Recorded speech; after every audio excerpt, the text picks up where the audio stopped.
Assalamualaikum warahmatullahi wabarakatuh. Waalaikumsalam warahmatullahi wabarakatuh. Sehat semua? Sehat. Hari ini yang nggak masuk siapa? Marcel. Marcel kenapa? Sakit. Sakit apa? Kemarin juga nggak masuk. Kemarin masuk. Sekarang nggak masuk.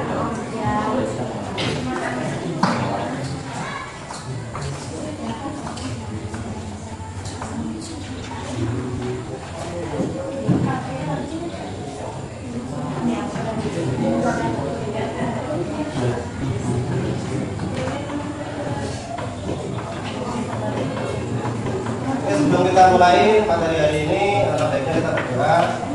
Jadi silakan ketua kelas memimpin doa.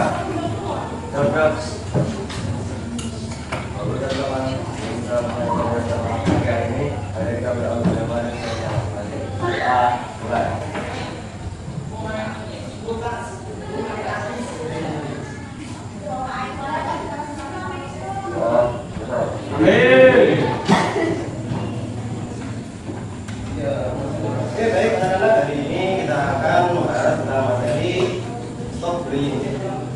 Kalian pasti sudah sering dengar kata-kata bullying, ya kan?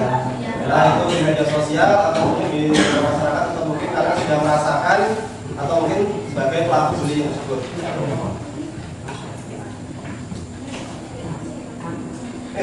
Untuk tujuan pembelajarannya, yang pertama adalah peserta didik dapat memahami pengertian dari bullying. Pengertiannya seperti apa dan kita paham. Terus yang lain apa itu sebenarnya nanti itu bercanda atau hanya itu bullying atau mungkin hanya sekedar bercanda. Terus yang kedua, peserta didik dapat memahami sebab-sebab dan dampak negatif dari bullying tersebut. Jadi dampak negatifnya itu apa? Bagi kesehatan, bagi fisik, terus bagi sosialnya, itu apa nanti kan apa. Terus yang ketiga, peserta didik memahami cara mencegah dan melawan bullying. Jadi ketika kalian mendapatkan situasi yang kalian menjadi korban atau mungkin kalian menjadi pelaku, kalian bisa stop, bisa menghentikan bullying kalian itu, ya. Jadi nggak harus diteruskan ke adik-adik kelas kalian.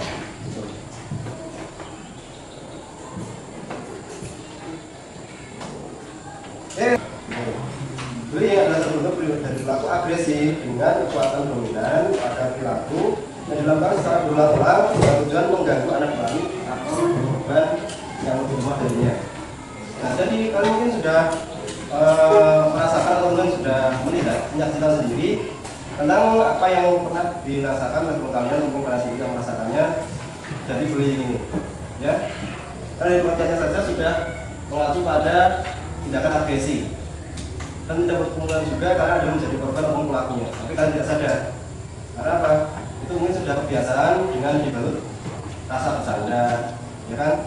Itu hanya bercanda saja Pak, nggak ada unsur untuk membuli, nggak ada Pak.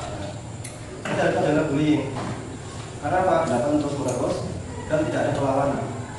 Bercanda boleh lah, bercanda. Asalkan dua-duanya sama-sama bisa tertawa, itu bercanda namanya, ya kan?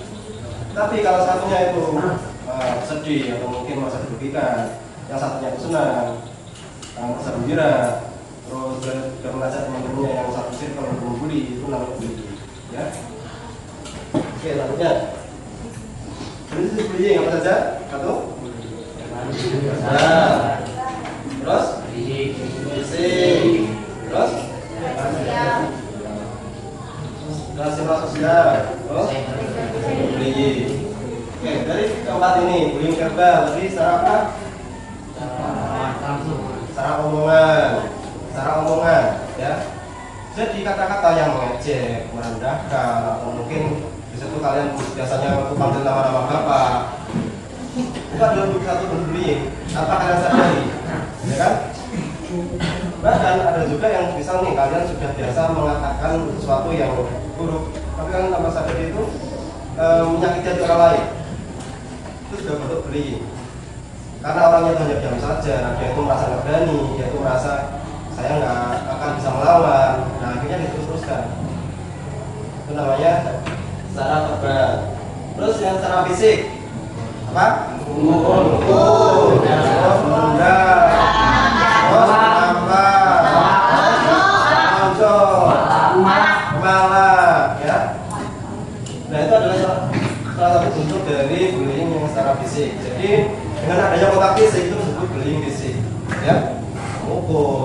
tendang, jambak, nangkap.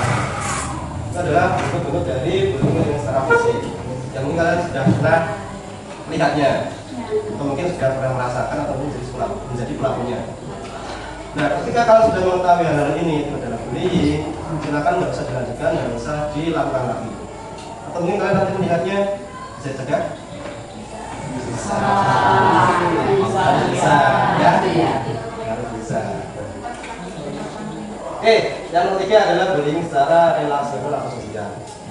Ini adalah pengucilan satu orang di satu kelompok. Misal nih, satu orang ini itu menjadi yang sekarang lagi booming ya, anak DPR, kan? Nah, orang-orangnya itu bersih, nggak ada kasus-kasus korupsi, terus penyuapan itu nggak ada. Tapi karena lagi booming sekarang, karena DPR itu lagi booming banyak peraturan-peraturan yang tidak mendukung rakyat, akhirnya anak ini dijauhi oleh relasionalnya itu sama sosialnya dijauhi. Dan satu orang itu menjadi provokator untuk menjauhi orang tersebut. Itu yang disebut dengan sosial relasional. Jadi dia itu dikucilkan secara sosial. Nah, oke, terus untuk bullying secara elektronik atau secara cyber, ya kalian sudah tahu lah. Kalian juga sudah pernah melihat kan dari Instagram, terus TikTok, terus WA, terus IG, terus Twitter, Facebook, banyak jenis-jenis media sosial sekarang ini banyak. Ada berbagai jenis media sosial yang sudah kalian mungkin kalian juga sudah punya akunnya, atau mungkin juga sudah punya komentar-komentar itu yang kalian lihat. Banyak sekali yang namanya itu cyberbullying. Contohnya dari WA. WA itu kan person to person, atau mungkin orang ke orang, ya kan? Atau mungkin orang grup.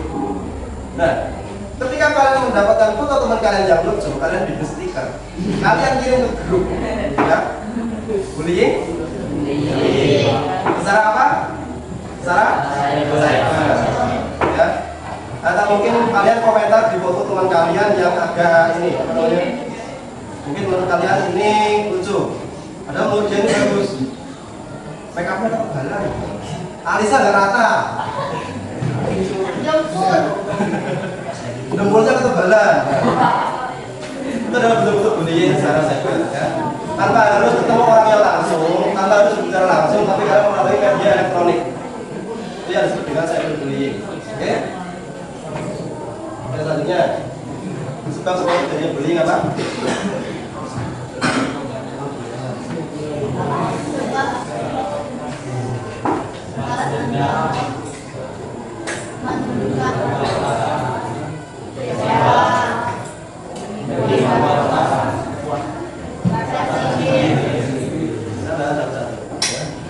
Yang pertama, senioritas. Kalian sebagai kelas 9 mungkin merasa kalian ini sebagai kakak kelas ya. Akhirnya apa? Adik kelas kalian yang kelas 7 itu kan merasa lebih tua. Ini namanya senioritas. Akhirnya apa? Ketika kalian pikir BC, kalian menyuruh adik kelas kalian yang kelas 7. Dik, pikir BC dik. Itu namanya senioritas. Karena kekuasaan orang yang lebih tinggi kedudukannya dalam suatu kelas itu menjadi faktor penyebab bullying. Terus yang kedua adalah balas dendam. Ini mungkin dulu kalian merasakan juga pas kalian kelas 7, kalian pernah disuruh oleh kakak kelas kalian untuk membersihkan WC. Nah, akhirnya kalian balas dendam karena kalian sudah merasa kelas 9, sudah merasa senior, ya kan? Akhirnya lampiaskanlah balas dendamnya ke adik kelas kalian. Kelas kelas berapa? Gitu kan? Atau mungkin ini, ketika halaman depan kelas kalian ini kotor karena kalian sebelahan sama kelas 8, akhirnya apa? Adik kelas kalian langsung bersihin. Terus menunjukkan kekuasaan, menunjukkan kekuasaan dan kekuatan. Kalian badannya gede, kan? Lebih kuat. Di segi fisik kalian pasti menang kalau datang sama kelas 7. Nah itu yang namanya menunjukkan kekuasaan, ya. Atau mungkin kalian anak dari kepala sekolah, atau mungkin anak dari ketua yayasan, anak dari ketua yayasan, ya kan? Saya akan menunjukkan kekuasaan berbeda dan mungkin akan disegani atau mungkin dihormati.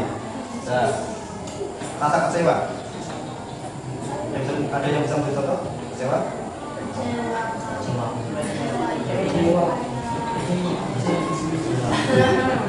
Ya.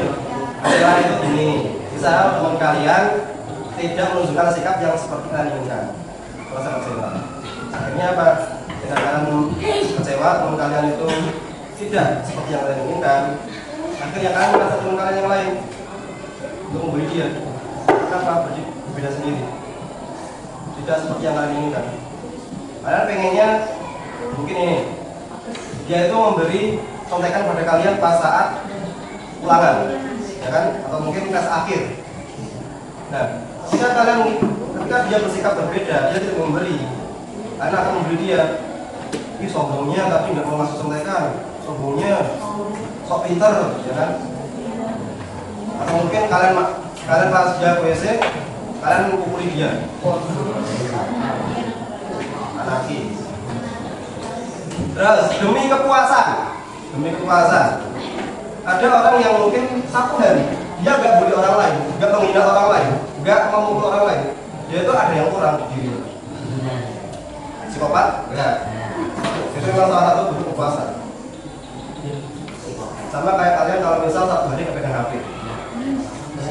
Satu hari kepegang HP rasanya kayak setahun, Pak. Pak, jangan sita HP saya, Pak. Saya ada orang yang perlu saya kabari, Pak. Oke. Terus selanjutnya ada yang seperti ini, ada yang berkepuasan membuli orang lain.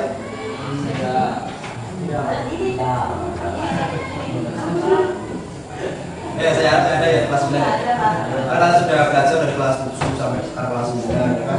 Pasti sudah merasakan hal-hal yang kita rasakan itu tidak penting, seperti pembulian itu aslinya dan nggak ada manfaatnya juga. Ya, terus merasa tersindir. Kalian ketika saya suruh bubar di lorong itu maksudnya apa? Supaya dari kelas kalian itu bisa lewat dan kalian nggak merasa tersindir. Itu demi kebaikan kalian juga. Ketika adik kelas kalian lewat, kan itu memang jalan, kan? Ya, kalian penuhi jalannya. Mereka otomatis apa? Berani yang pertama, berani lewat. Yang kedua malu. Nah, ketika mereka lewat tanpa permisi, tanpa mereka pasti sombongnya ini anak ini nggak sopan banget sih ini. Merasa tersindir kalian. Ya, akhirnya apa? Nanti pulang, ini anak atau mana? Sudah pas pulangnya. Dia anak di mana nih? Ya, itu namanya tersindir. Ketika kalian tersindir, kalian akan merasa ada yang ini anak orang sopan satunya kan menunjukkan kalau kalian itu benar. Kalian merasa kalian itu tidak salah, padahal kalian itu yang salah. Makanya kalau kalian ngomong di lorong, itu sering saya usir. Supaya apa? Nggak terjadi kericuan, nggak terjadi perselisihan. Oke? Kembali tadi beli. Pertama, fisiknya. Dua, fisiknya. Terus,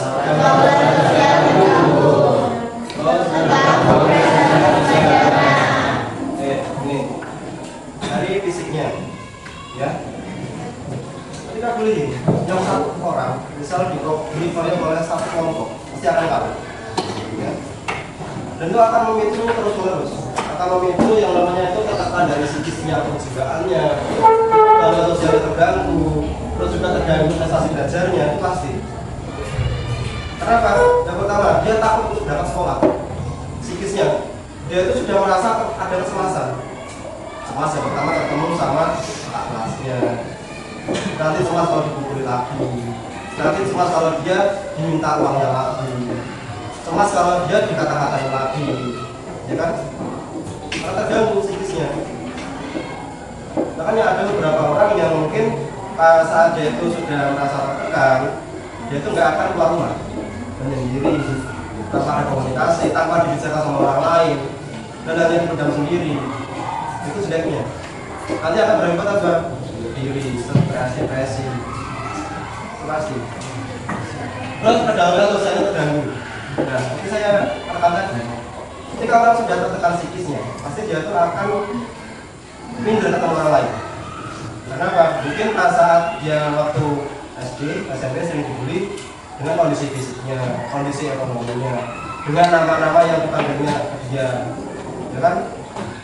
Dia akan minder ketemu orang lain. Akhirnya apa? Temannya ya cuma itu saja. Nggak ada perkembangan secara sosialnya, nggak ada. Ya terus, terganggu prestasi belajarnya. Bagaimana tidak terganggu? Jika orang yang tidak pernah berangkat sekolah, pasti akan mengalami penurunan nilai. Ya kan? Nilainya itu nanti ada nol, ada ulangan, terus nanti pelajaran juga masuk.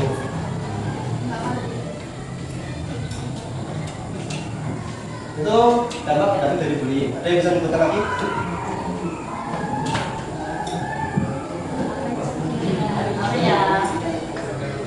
Oke, kita lanjut. Sekarang ada kelompok untuk kalian.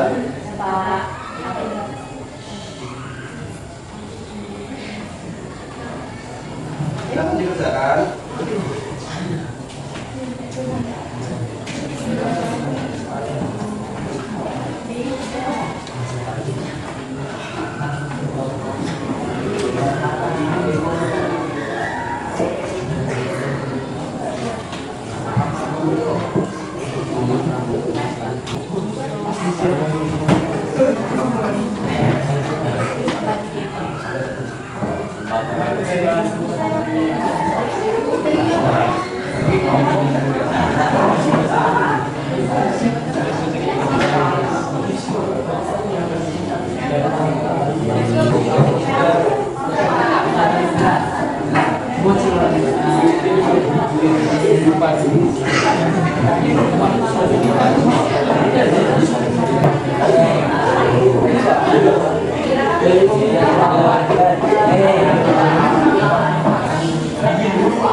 Sekarang waktunya presentasi.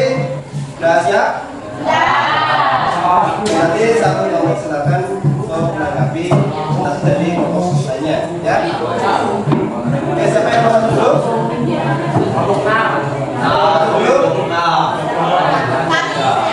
Oke, yang ada yang menang, silakan maju presentasi.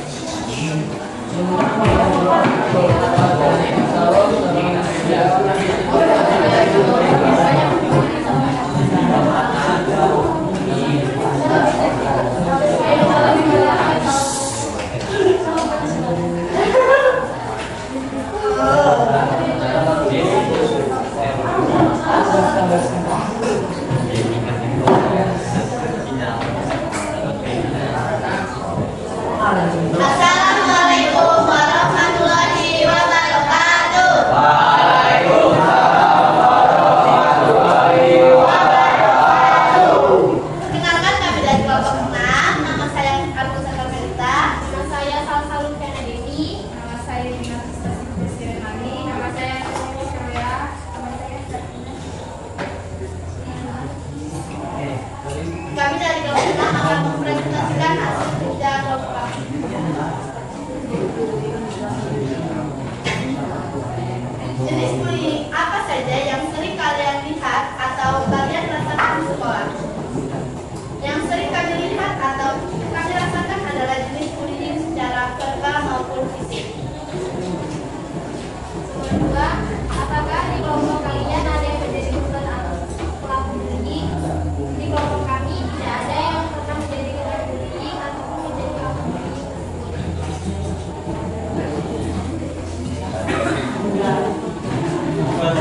Zena.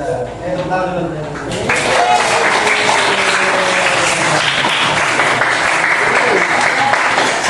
Oke, untuk pertanyaannya silakan nomor 2.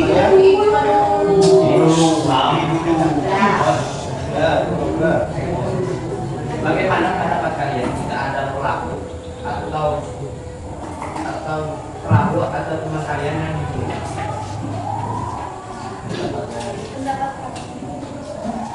Apa ini?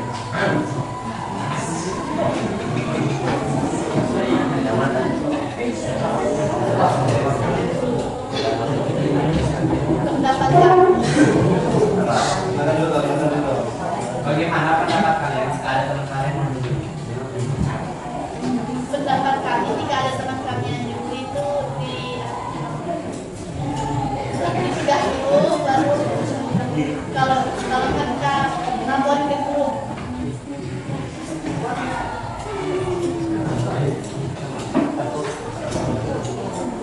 Pendapat lain dari kelompoknya?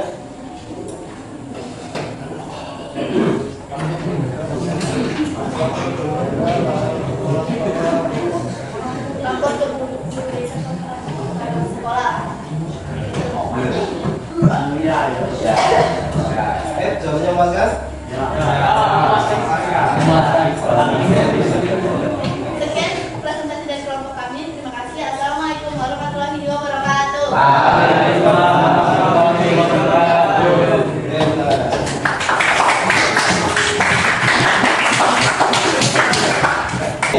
Ini bullying apa saja yang kita lihat atau rasakan di sekolah? Biasanya apa yang dilihat di sekolah? Sosial, ya. Karena apa? Pasti setiap manusia punya perbedaan. Dan perbedaan itu pasti akan menjadi bahan pembelajaran orang lain, ya kan? Entah yang kalian dengar langsung dari depan face to face, langsung dikatakan di depan kalian, atau mungkin dari belakang. Jadi ketika di depan kalian itu jadi baik, tapi ketika di belakang itu ngomongin kalian secara verbal langsung di depan mata kalian membicarakan ke kalian, langsung menghina, merendahkan. Dan di belakang secara sosial mempengaruhi orang lain untuk membenci kalian. Terus secara fisik yang sering kalian lihat mungkin bentuk-bentuk pemukulan, terus lagi sering ngubit, sering usir, tapi dalam bentuk itu mungkin bercanda. Untuk bercanda, kalau cuma bercanda saja nggak masalah, tapi kadang itu menimbulkan luka fisik. Menarik kalau mungkin bagi orang lain itu lucu, tapi dia yang jadi korban itu bisa menjadi luka fisik. Terus hati-hati yang sering main tarik kursi, ulang ini, itu bisa ditambahin nomor kalau sudah buka, sudah orang yang bisa jaga. Kamu bangun perempuan, makanya hati-hati kalau yang sering main itu, sering ngerjain teman-temannya itu kan. Kita nggak tahu kondisi fisik seseorang. Mungkin kita lihatnya itu baik-baik saja, nggak apa-apa lah main-main bercanda. Tapi karena sudah terluka, nanti akhirnya apa? Masak, nggak bisa sekolah, karena ada cedera. Terus apa di kota kalian ada yang menjadi korban atau pelaku bullying? Masa ada? Ini mungkin kalian sudah lupa, atau mungkin kalian karena kurangnya empati, kurangnya simpati, dan kurangnya rasa untuk kepekaan, kalian itu merasa kalian membuli. Mungkin bagi kalian ini hal biasa, ini sadar kok Pak, nggak masalah Pak. Biasanya juga seperti ini. Nah, tapi bagi teman kalian yang merasa itu direndahkan, merasa dia itu merasa diejek, atau mungkin disindir, dia itu akan merasa membuli, nggak terima, sakit hati, ya. Terus perasaan orang yang menjadi korban atau pelaku korban pasti akan merasa dia itu cemas, nggak berani sekolah, perasaannya ya kan, takut, setelah itu nanti nggak bisa tidur, nanti kalau ke sekolahan itu nggak berani, ya kan? Rasanya pengen hilang aja Pak, pengen tapi yang jema-jema rasanya.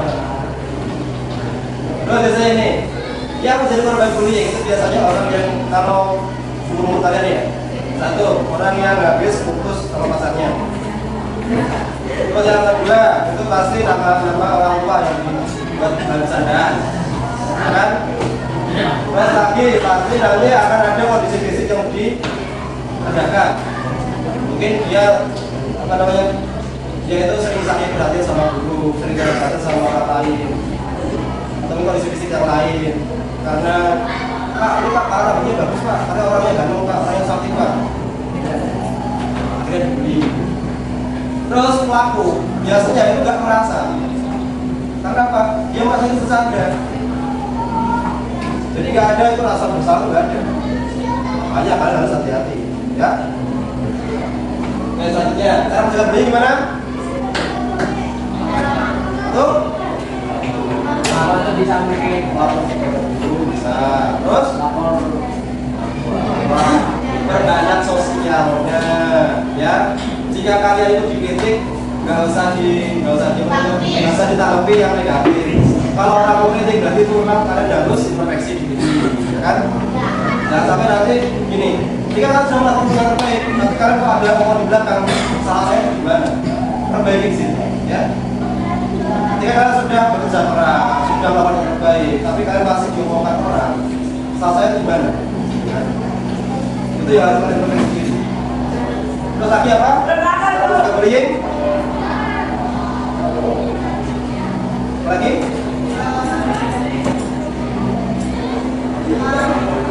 Menghargai kelebihan atau kekurangan orang lain. Jika ada penggunaan ranking 1, jangan di. Nah, ini ranking 1 nih. Jangan seperti itu ya. Misalkan selamat ya karena sudah di ranking 1.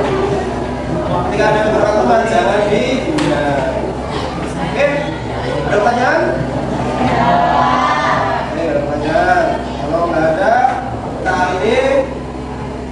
Cukup sampai di sini. Kita hari ini kita sambungnya di minggu depan, oke? Untuk minggu depan kita akan membahas tentang rencana karir. Jadi rencana karir itu apa? Atau mungkin persiapan rencana karir kalian setelah lulus dari sini. Dari SMK itu kalian mau ambil SMK atau musim ke SMA atau mau langsung bekerja atau mau langsung menikah?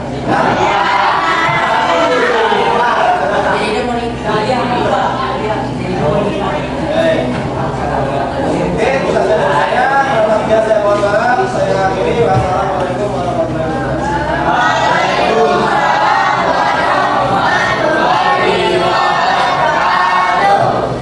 Silakan Bapak silakan buka.